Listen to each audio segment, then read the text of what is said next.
Me që më pyesni, po ju përgjigjim, po për mua faktikisht dielli është një banalitet, asgjë më shumë, nuk ka asnjë vlerë më shumë. Sepse siç ju thash, zoti Rama mësuar të bëjnë tip sensacione kështu fasadash, por që Dakord, po kapi faqet e para të do mediave. të marrim parasysh të më ta lën kishën fshat, është nga stadi aktual që ka Shqipëria në teknologji edhe në fushën e teknologjisë informacionit, Shqipëria shumë dobët në aplikimin e teknologjisë. Po shikoni në Shqipëri, pagesat online ose pagesa me kartë ose gjithë infrastruktura e pagesës online dhe teknologjisë është shumë e ulët. Në Shqipëri ka kesh pafund, por nuk ka teknologji. Kjo është një fasadë thjesht për të dukur, për ta bërë zotin Rama të ndjehet në gjithë botën dhe edhe e fortë pse bën Rama këtë brenda Shqipërisë është një karem që jo ka hedhur më mediave, jo ka hedhur shqiptarëve për të patur një temë pak më të ndjeshme ose më interesante për shqiptarët se sa zoti Velia, se sa incineratorët, se sa vjedhjet e naftës, vjedhjet në gjithë Shqipërinë. Kështu që është një taktik e tij që, do të thënë, çudia më e madhe zat për ditë edhe këtë Rama hedh pas herë hedh informacione të tilla. Unë nuk besoj që ministria e prokurimit do zgjidhë një gjë. Thjesht është një farë dorë pas kësaj ndodhet Rama, po sikur për të bëj gabim.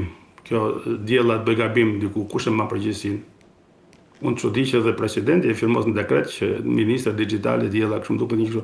Kjo është thjesht për të rënë sy, bota ka përmendur është e vërtetë që në gjitha mediat e botës po sensacion se si ka mundësi që për mua është një pyetje edhe tjetër, si është ka mundësi një kriminal kaq i përgjeshëm sa që një vend kaq i vogël nga Shqipëria pa teknologji, pa zhvillim, pa gjë fare, ka këtë guxim që bën një ministër një program digital. Po mirë, nuk besoj fare. E kuptoj. Jo, është e vërtetë konstatimi juaj që ka nivel të ulët të përdorimit dhe të dijes teknologjike në Shqipëri, por a nuk është kjo një mënyrë se si të fillojë dhe teknologjia të integrohet në vendimarrje se dikur do të fillojë diçka? Përdorimit teknologjisë, pra për të rritur dhe nivelin e teknologjisë. Po ju besoni që do të filluar me diellin? Apo ju thoni që diella është e fundit fare, nuk fillohet me diellin? Është çdo njeri dhe në familje ti ka shtëpi sa lek çon shtëpi. Edhe ke kaq siguri sa lek çon shtëpi. Ju dini shumë mirë që Albania është vjedhur, e stërvjedhur dhënat e shqiptarëve i ka gjithë bota, gjithë shtetet terroriste edhe shtetet pa sigurt i kanë dhënat tona. Më thonë, Shqipëria ka investuar shumë pak në sigurinë kibernetike dhe ka këtë stat që ka, po jo gjithë shqiptarët janë kaq pa nivel sa të mos e kuptojnë që kjo është thjesht një show. Shqipëria nuk ka një nivel sigurie, ja kanë marrë dhënat, ja kanë marrë gjitha, edhe bankat e Shqipërisë, edhe kam shumë gjëra që Shqipëria ka një probleme tjera ku ta fillonte dhe jo me diellin, por thashë është komplet show.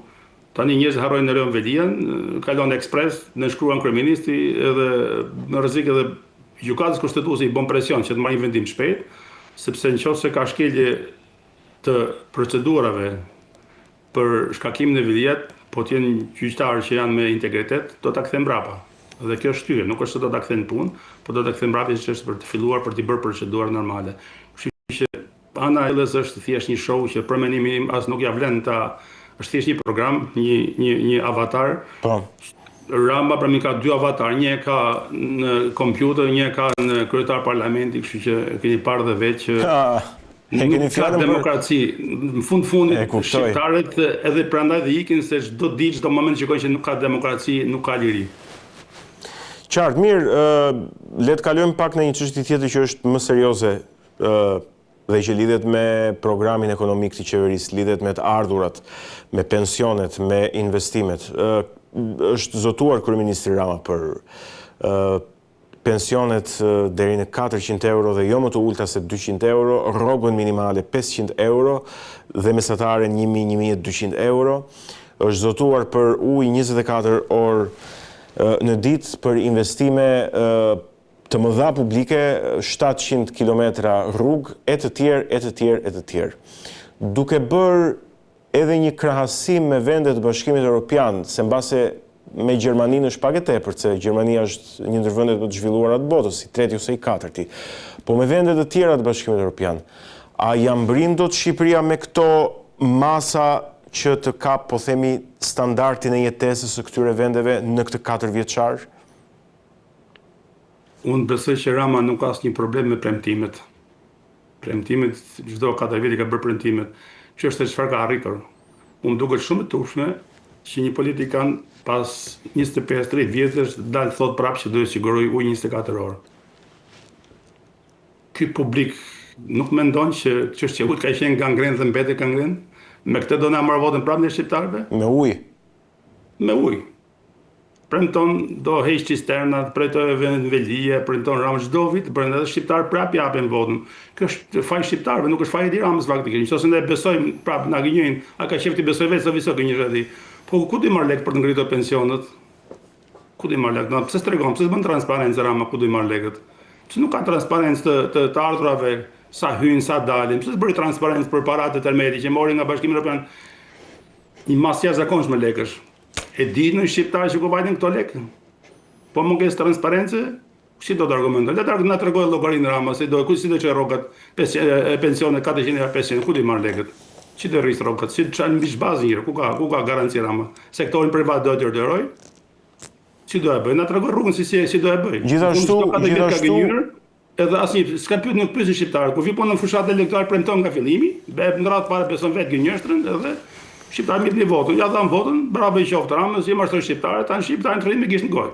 Po problemi është se unë besoj që dhe jo vetëm unë, se unë nuk jam ekspert ekonomie, po me aq sa kam folur, ka nevojë për rritje rrogash dhe pensionesh, për rritjen e standardit të jetesës. Shqipëria nuk është një vend me të ardhurat dhe me një standard të lartë jetese dhe kjo del në të gjitha klasifikimet ndërkombëtare, apo jo?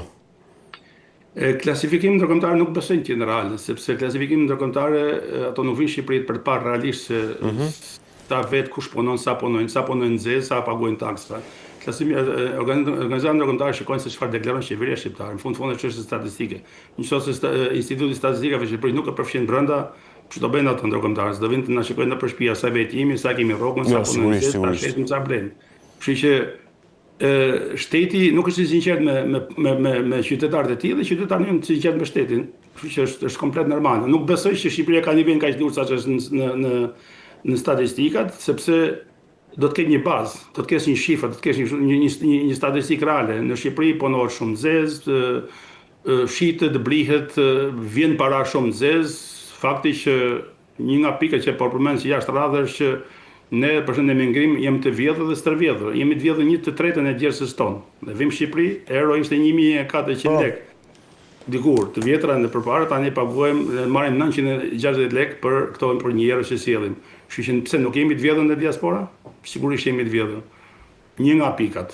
Por dhe pensionisti, je i punësuar në shtet, je i siguruar, ik te doktori, provoje nëse të viziton doktorin që ke siguracion, s'të pyet njëri fare.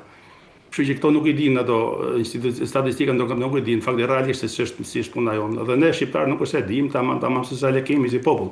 Se si kemi lekët në bankë, kemi pallati, kemi në dorë, bëjmë tregti, shitje, blerje që shka bëhet në dorë. Prandaj më vjen keq me diellën që Shqipëria është e para Shqipëria s'do ta përmend diellën fare. Nuk ka drejt ta përmend diell as digitalizimin, se Shqipëria është pa digitalizuar fare. Mos shikon Facebook, Instagram këto që kanë organizatat edhe kompanitë botërore kineze dhe amerikane që ne i përdorim në dorë, kemi një iPhone në dorë dhe themi po jemi teknologji, jo, s'kemi lloj teknologji fare. Sa shqiptarë kanë paguajnë online. Gjithçka kështu nuk ka dhe terminale për të paguar online. Po shikoj, kam parë shpesh që vinë turistë në Shqipëri për bler gjëra, ja shumica turistëve tuaj vinë me kartë. Duan të paguajnë, kanë parë që duan blenin dhurata, çonin në vendet e tyre, nuk e blen dot, sepse ai thoshte only cash please, only cash please. E thoshte shiko, po të kishte kartë, po të kishte terminal, unë paguaj me kartë, blej shumë gjëra e paguajnë. Pse nuk e bën tregtarit? Sepse po paguhet me kartë, fitimi deklarimi shkon në bankë.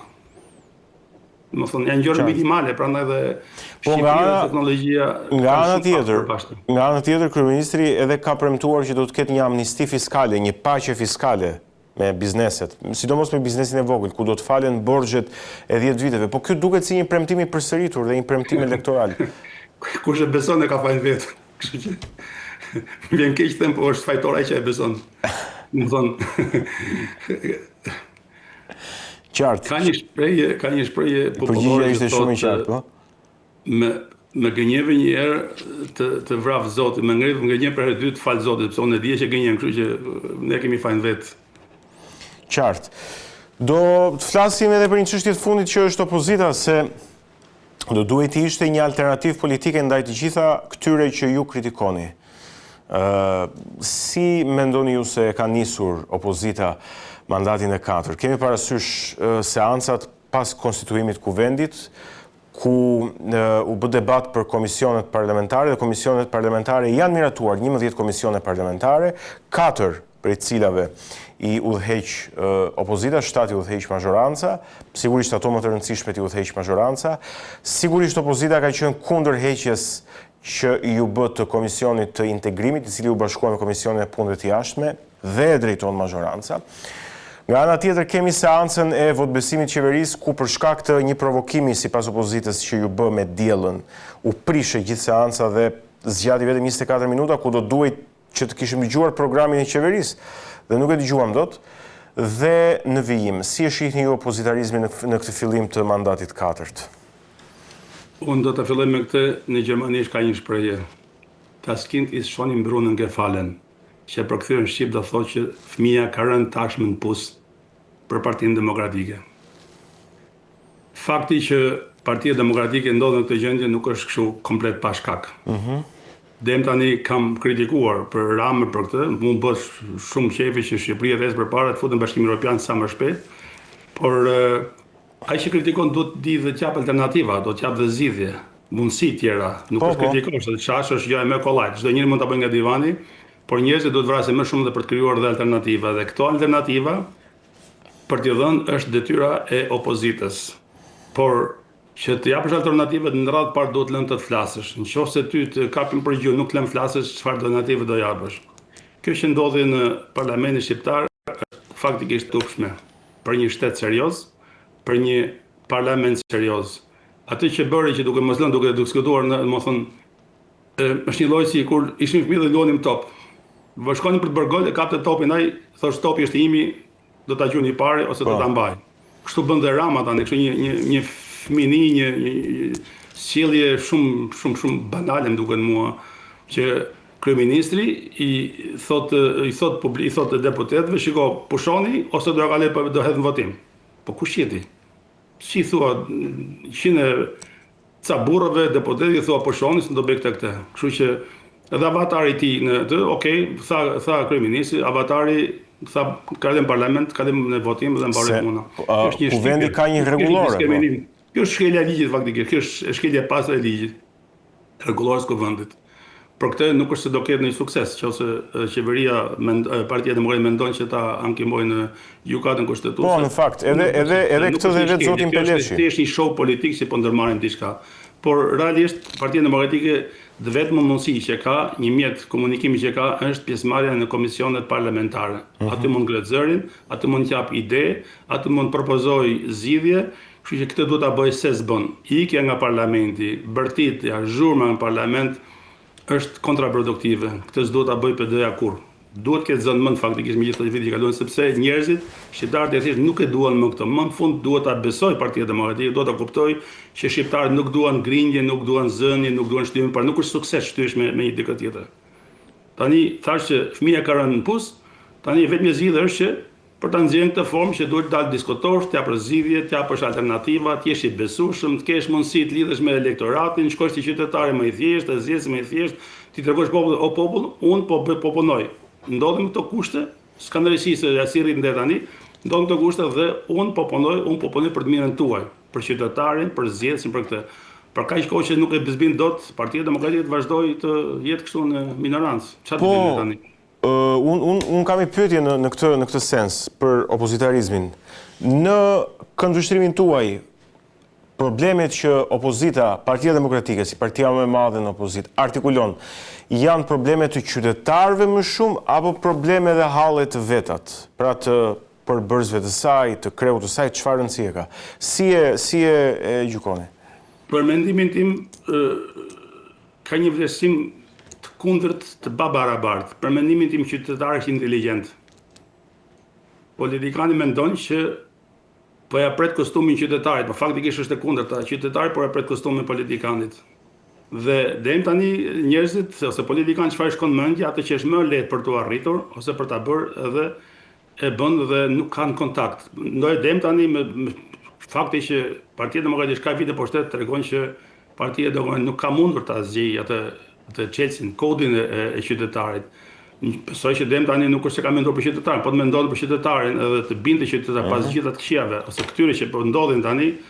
Besoj që qytetarët janë shumë inteligent dhe ndryshojnë të japin votën, por qytetarët nuk duhen ndrojnë hajdutët, nuk duhen të ndrojnë arrogantët. Këtë duhet ta dinë dhe opozita, dhe është në dorën e opozitës, tani ka kohë mjaftueshëm për të menduar, për të rimenduar, për të gjetur njerëz të duhur, sepse politika nuk bëhet pa njerëz. Nëse dikush vjen në parlament për të marrë rroga, për të rregulluar biznesin e tij, më vjen keq, po kjo është qëllimi i qytetarit, kështu që kjo ka traditë në Shqipëri, kështu që si në Partinë Socialiste, si në Partinë Demokratike, që njerëzit hyjnë për të rregulluar njëri tjetrin, për të rregulluar partinë. Prandaj jemi këtu, jemi një vend i vogël, njohim secili njëri njeh tjetrin, për 10 minuta mund gjë këtë duar Shqipëri se t'ja gjesh lidhjen, kështu që kështu funksionon Shqipëria dhe duhen njerëz me një mentalitet shtetbërës, duhen njerëz serioz, njerëz që e duan vendin. E kam përsëritur disa herë, duhet vinë njerëz që e duan me të vërtet, janë njerëz përgatitur, njerëz nuk mendojnë vetëm për veten e tyre. Nuk vinë për të marrë një rrogë ose për të bërë biznes, për të krijuar lidhje, për të krijuar kapital politik. Fakti që pas zgjedhjeve deputeti sta ngrenë me telefonin, s'pyet mos e mbaroi punën ti për 4 vjet. Kjo është ne kemi fajin ne që e besojmë, sepse neve na ka ndodhur 40 vjet që na ndodh kjo që politikanë sa po të marr votën, ikën e ne prapë themi që jo kur vjen ditë e punë t'jap votën, bëj këtë, bëj atë, bëj rrugën, bëj mbjep ujë. Ku ke ujë në 30 vjet, pas 30 vjet flasim prapë për ujë. Rama premton ujë që qartë. Ike masive shqiptarëve, mungesa drejtave të deputetëve në radhë parë. Çfarë do të zgjidh mua deputeti në fshatin tim, në vendin tim, në problemin tim, kur nuk zgjidhet problemin e tij që ka në parlament. Nuk mungon ndjenja e kompromisit, qasja pozitive ndaj njëri tjetrit. Kryetarët e komision do të ulen me njëri tjetrin, që një kompromis, ta ulin tensionin, sepse me tension e kanë parë që 30 vjet nuk është bërë asgjë fare. Zhvillimi që ka Shqipëria nuk është merit e politikanëve fare. Është thjesht sektori privat që ka punuar. Ndonjëherë i drejtuar, ndonjëherë pa drejtim, në drejtim munguar, ndonjëherë me konkurrencë, ndonjëherë me pa konkurrencë. Kështu që këtu jemi sepse ne nuk kemi atë mendsinë e shtetbërjes. Edhe ato që janë në parlament, fakti që kanë filluar të bërtitën, zihen ose ta mohon drejtën komplet që të lasësh, nuk është zhvillim.